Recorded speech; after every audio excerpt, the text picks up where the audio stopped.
TNN TV کی بین الاقوامی خبروں کے ساتھ میں ہوں بشرا خان۔ کینیڈا کے صوبہ انٹیریو کے پریمیئر ڈگ فورڈ نے میونسپل امور اور ہاؤسنگ کے وزیر اسٹیو کلارک کے استعفے کے بعد کابینہ میں رد و بدل کا اعلان کیا ہے۔ مزید تفصیلات اس رپورٹ میں۔ کینیڈا کے صوبہ انٹیریو کے پریمیئر ڈگ فورڈ نے دن کے اوائل میں میونسپل امور اور ہاؤسنگ کے وزیر اسٹیو کلارک کے استعفے کے بعد کابینہ میں رد و بدل کا اعلان کیا ہے۔ وزیر اعظم کے دفتر کی طرف سے جاری کردہ ایک خبر کے مطابق کلارک، جنہوں نے اپنی وزارت کی جانب سے گرین بیلٹ کی زمینوں کے تبادلے سے نمٹنے کے لیے دھکے کھاتے ہوئے استعفیٰ دے دیا تھا، ان کی جگہ پال کلینڈرا کو تعینات کیا جائے گا۔ کلینڈرا اس سے قبل طویل مدتی نگہداشت کی وزیر تھیں۔ انٹیریو کے میونسپل افیئرز اور ہاؤسنگ منسٹر اسٹیو کلارک نے اپنی وزارت کی جانب سے گرین بیلٹ کی زمینوں کے تبادلے کے حوالے سے متعدد تحقیقات کے بعد سیاسی مخالفین، فرسٹ نیشنز کے رہنماؤں اور رہائشیوں کی طرف سے کئی ہفتوں کے دباؤ کے بعد کابینہ سے استعفیٰ دے دیا تھا۔ ان کا استعفیٰ انٹیریو کے انٹیگریٹی کمشنر کی طرف سے ان کے طرز عمل کی تحقیقات کے بعد سامنے آیا اور کلارک کو سرزنش کرنے کی سفارش کی گئی، یہ کہتے ہوئے کہ وہ اس عمل کی صحیح نگرانی کرنے میں ناکام رہے جس کی وجہ سے گرین بیلٹ کی محفوظ زمینوں کو ہاؤسنگ ڈیولپمنٹ کے لیے منتخب کیا گیا۔ ہفتے پہلے صوبے کے آڈیٹر جنرل نے یہ معلوم کرنے کا طریقہ کار پایا کہ ہاؤسنگ ڈیولپمنٹ کے لیے زمین کے کون سے پارسل کھلے ہیں۔ اچھی طرح سے جڑے ہوئے ڈیولپرز کے ایک چھوٹے سے گروپ سے بہت زیادہ متاثر ہوئے جو اربوں ڈالر کمانے کے لیے کھڑے ہیں۔ کینیڈا کے صوبہ انٹیریو کے پریمیئر ڈگ فورڈ نے بینک آف کینیڈا سے سود کی بڑھتی ہوئی شرحوں کو روکنے کا مطالبہ کیا ہے۔ مزید جانیں گے اس رپورٹ میں۔ کینیڈا کے صوبہ انٹیریو کے پریمیئر ڈگ فورڈ نے بینک آف کینیڈا سے سود کی بڑھتی ہوئی شرحوں کو روکنے کا مطالبہ کیا۔ ڈگ فورڈ بینک آف کینیڈا سے سود کی شرحوں میں اضافے کو روکنے کے لیے کہہ رہے ہیں، یہ کہتے ہوئے کہ صوبے کے خاندان اور کاروبار حاصل کرنے کے لیے جدوجہد کر رہے ہیں اور ایک اور اضافے کے متحمل نہیں ہو سکتے۔ بینک نے افراط زر کو روکنے کی کوشش میں مارچ 2022 سے اب تک 10 بار شرحیں بڑھائی ہیں۔ اس نے جنوری میں ان اضافے پر چند مہینوں کے لیے توقف کیا تاکہ یہ معلوم کیا جا سکے کہ آیا معیشت کافی سست ہو چکی ہے۔ پھر جون میں مہم دوبارہ شروع کر دی گئی۔ بینک بدھ کو اپنا اگلا سود کی شرح کا فیصلہ کرنے والا ہے۔ فورڈ نے بینک آف کینیڈا کے گورنر ٹف میکلم کو لکھے ایک خط میں لکھا کہ آپ کے نرخوں میں اضافے نے نوجوانوں، نئے آنے والوں اور پہلی بار گھر خریدنے والوں کے لیے گھر بنانے کے لیے کوئی جگہ حاصل کرنا ناممکن بنا دیا ہے۔ میں آپ سے گزارش کرتا ہوں کہ اس بات پر غور کریں کہ بلند شرح سود کا روزمرہ کے لوگوں پر کیا اثر پڑ رہا ہے جو محض اپنی ضروریات پوری کرنے کی کوشش کر رہے ہیں۔ فورڈ اس طرح کی درخواست کرنے والے پہلے صوبائی رہنما نہیں ہیں۔ ان کا مطالبہ برٹش کولمبیا کے پریمیئر ڈیوڈ ایبی کے میکلم کو پہلی بار اسی طرح کا خط لکھنے کے چند دن بعد آیا ہے۔ بینک نے فوری طور پر فورڈ کے خط پر تبصرہ کرنے کی درخواست کا جواب نہیں دیا۔ اپنی ویب سائٹ پر بینک آف کینیڈا کا کہنا ہے کہ وہ کینیڈا کی اقتصادی اور مالی بہبود کو فروغ دینے کے لیے ذمہ دار ہے جس میں افراط زر کو کم اور مستحکم رکھنا شامل ہے۔ کینیڈین وزیر اعظم جسٹن ٹروڈو اس ہفتے 2 بین الاقوامی سربراہی اجلاسوں کی طرف جا رہے ہیں تاکہ ایشیا کے کچھ حصوں کے ساتھ تجارت میں توسیع اور قریبی تعلقات کو آگے بڑھایا جا سکے۔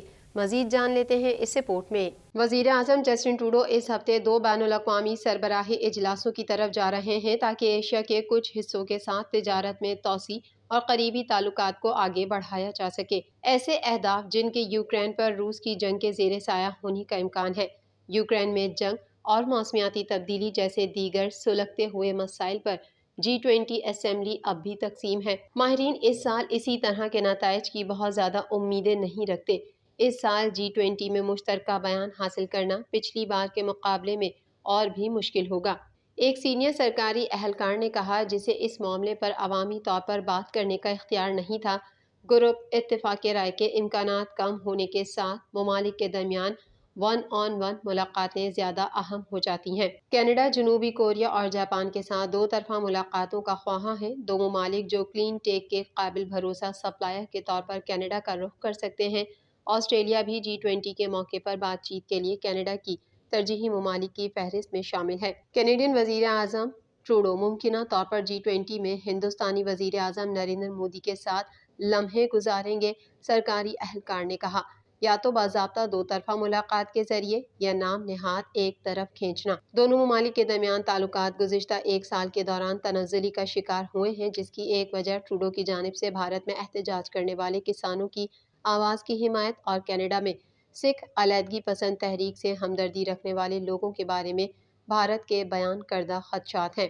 ٹروڈو اور بین الاقوامی تجارت کی وزیر میری اینجی 5 سے 6 ستمبر تک انڈونیشیا کے شہر جکارتا میں ایسوسی ایشن آف جنوب مشرقی ایشیائی ممالک کے سربراہی اجلاس میں شرکت کر رہے ہیں۔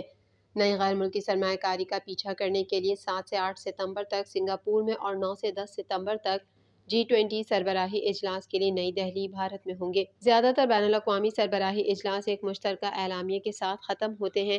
پچھلے سال کا G20 جس کی میزبانی انڈونیشیا نے کی تھی متعدد عالمی مسائل پر اتفاق رائے حاصل کرنے میں کامیاب رہا اور یہاں تک کہ یوکرین پر گفتگو بھی شامل تھی۔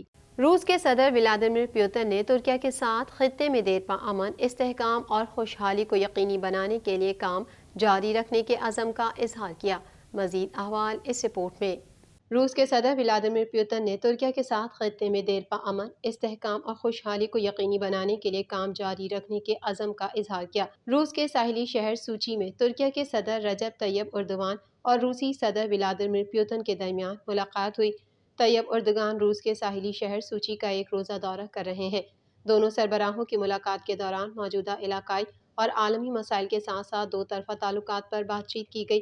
اس کے علاوہ تاریخی بحیرہ اسود کے اناج معاہدے کی بحالی کو اجلاس میں زیر غور لایا گیا۔ ملاقات کے دوران پریس کانفرنس کرتے ہوئے ترک صدر رجب طیب اردوان نے کہا ہے کہ بحیرہ اسود کے اناج کے اقدام کو معطل شدہ معاہدے میں رکاوٹ بننے والی خامیوں کو دور کرتے ہوئے دوبارہ شروع کیا جانا چاہیے۔ روس کے صدر ولادیمیر پوتن نے ترکیہ کے ساتھ خطے میں دیر پا امن، استحکام اور خوشحالی کو یقینی بنانے کے لیے کام جاری رکھنے کے عزم کا اظہار کیا۔ دوسری جانب شمالی کوریا کے سربراہ کم جونگ ان روسی صدر ولادیمیر پوتن سے ملاقات کے لیے روس کا دورہ کریں گے۔ امریکی میڈیا کا کہنا ہے کہ دونوں رہنماؤں میں ملاقات کے مقام کے بارے میں معلومات سامنے نہ آ سکیں۔ اس حوالے سے دونوں ممالک نے اب تک کوئی بیان بھی جاری نہیں کیا۔ میڈیا رپورٹ کے مطابق کم جونگ ان رواں مہینے بختربند ٹرین میں روس کا دورہ کریں گے۔ دونوں رہنما روس کو جدید ہتھیاروں کی سپلائی سے متعلق بات چیت کریں گے۔ شمالی کوریا کے صدر ایسے وقت میں روس کا دورہ کرنے جا رہے ہیں جب امریکہ نے خدشہ ظاہر کیا ہے کہ روس اور شمالی کوریا کے درمیان ہتھیاروں پر مذاکرات ہو رہے ہیں۔ اس سے قبل روس بھی کہہ چکا ہے کہ وہ شمالی کوریا کے ساتھ قریبی فوجی تعلقات کا خواہاں ہے۔ صدر جو بائیڈن G20 ممالک کے سربراہی اجلاس میں جانے ہی والے تھے، لیکن اس سے قبل ان کی اہلیہ 72 سالہ جل بائیڈن کورونا میں مبتلا ہو گئی۔ مزید احوال اس رپورٹ میں۔ صدر جو بائیڈن G20 ممالک کے سربراہی اجلاس میں جانے ہی والے تھے، لیکن اس سے قبل ان کی اہلیہ 72 سالہ جل بائیڈن کورونا میں مبتلا ہو گئیں۔ اہلیہ کا کورونا ٹیسٹ مثبت آنے پر 80 سالہ جو بائیڈن کا بھی کورونا ٹیسٹ کیا گیا جو منفی آیا۔ انہیں جمعرات کو G20 اجلاس میں شرکت کے لیے بھارت بھی جانا تھا، تاہم اب اس کا فیصلہ ڈاکٹر کی ٹیم کرے گی۔ وائٹ ہاؤس کی جانب سے کہا گیا ہے کہ 80 سالہ صدر جو بائیڈن کا پیر کی شام کووڈ ٹیسٹ کرایا گیا جو کہ منفی آیا۔ صدر کی مکمل نگرانی جاری رہے گی۔ غیر ملکی میڈیا کے مطابق 72 سالہ جل بائیڈن کو بیماری سے متعلق معمولی علامات ہیں اور اس دوران وہ گھر پر ہی رہیں گی۔ رپورٹس کے مطابق جل بائیڈن کا گزشتہ سال بھی کورونا ٹیسٹ مثبت آیا تھا۔ غیر ملکی میڈیا کے مطابق حالیہ ہفتوں کے دوران امریکہ میں کورونا اور اس کے باعث اسپتال میں داخل ہونے والے مریضوں کی تعداد میں اضافہ دیکھنے میں آیا ہے۔ TNN TV کے نیوز بلیٹن میں فی الحال اتنا ہی۔ مزید خبروں اور اپ ڈیٹس کے لیے دیکھتے رہیے TNN TV۔